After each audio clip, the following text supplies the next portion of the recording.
In today's video, we're going to take a look at XLE, and I'm going to give you an idea of when I look for a move to potentially terminate.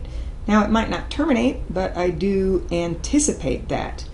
Okay, and in this chart, what I'm looking at is both timing work that I've done and the fact that we've met at least the minimum targets off of this last swing up, because that's the 1272 extension. So target 1 has been met. Target 2 would be this 6092 area if it continues.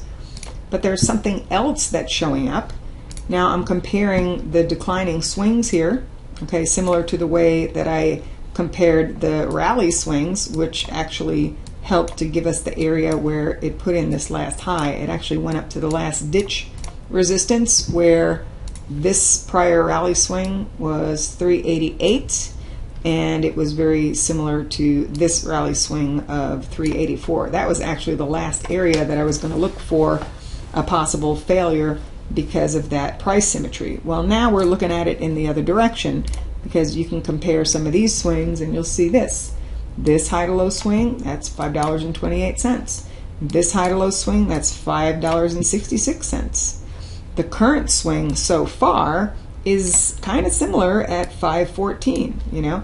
So some of the other projections that I have to watch for possible termination of the move are going to come from taking 100% of these swings and then projecting them from the recent high.